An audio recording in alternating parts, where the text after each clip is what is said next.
UK ఎందుకు రావాలో చెప్పాలనా first. ఎందుకంటే మనకి ఇండియాలో ఆల్రెడీ పాపులేషన్ అనేది ఎక్కువైపోయింది. అక్కడ ఉండి మనం జాబులు కొట్టలేం అక్కడ ఉన్న కాంపిటీషన్కి. అండ్ ఇంకొకటి, యూకేనే ఎందుకు రావాలంటే మామ యూకేలో డబ్బులు పెట్టినాం అనుకో నీకు పక్కా వీసా వస్తుంది. అది 98%. నువ్వు ఎవరికైనా కాల్ చేసుకో, ఎవరినన్నా అడుగు, ఎంత రీసెర్చ్ అనేది పక్కా నీకు వీసా వస్తుంది. మళ్ళీ యూకేనే ఎందుకంటే నీకు యూకే అయితే యూకే వచ్చినట్టు ఉండదు, ఇండియాలో ఉన్న ఫీలింగ్ ఉంటుంది. ఎందుకంటే నీకు అన్నీ దొరుకుతాయి, అందరు ఉంటారు మన వాళ్ళు ఇక్కడ. యూకేలో పార్ట్ టైమ్స్ కష్టమేమో వచ్చు కానీ ఇక్కడ ఫుల్ టైం అంటే ప్రొఫెషనల్ జాబ్స్ అందులో ఫుల్ టైంలో కూడా స్కిల్డ్ వర్కర్ వీసాస్ అయితే చాలా ఉన్నాయి మామ. నీ దగ్గర మంచి స్కిల్ ఉందనుకో యూకే వచ్చినాక నీకు పక్కా జాబ్ వస్తుంది. ఎందుకంటే నువ్వు ట్రై చేయాలి దాని మీద. నువ్వు మంచి ఇంటర్న్షిప్ తెచ్చుకో, చెయ్యి, దాని తర్వాత జాబ్స్ అప్లై అయ్యి కాన్ఫిడెంట్ వెళ్ళు, నీకు జాబ్ వస్తుంది ఇక్కడ.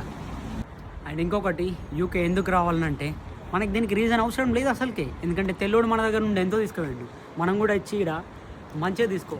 ఎట్లా ప్రొఫెషనల్గా, ఈ లేబర్ పనుల మీద కాదు. లేబర్ పనులు కొన్ని రోజులే, దాని తర్వాత ప్రొఫెషనల్ జాబ్ ఒకటి మామ. ఇంకా యూకేనే ఎందుకు రావాలో చెప్పాలన్నా, నీకు యూకే ఒక్కటే ఇంటర్లో 75 ఇంగ్లీష్లు ఉన్నాయనుకో యాక్సెప్ట్ చేస్తుంది, నీకు అడ్మిషన్ వస్తుంది, ప్రాసెస్ అంతా అయిపోతుంది.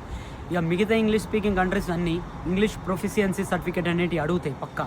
ఈ ఒక్క కంట్రీ అడగదు, నీకు అడ్మిషన్ ఫ్రీగా వచ్చేస్తుంది ఇక్కడ. మా ఫుల్ వీడియో అప్లోడ్ చేస్తున్నా యూట్యూబ్లో, అలా చూడు మొత్తం యూకే ఎందుకు రావాలి ఆ రీజన్స్ అన్నీ ఉంటాయి.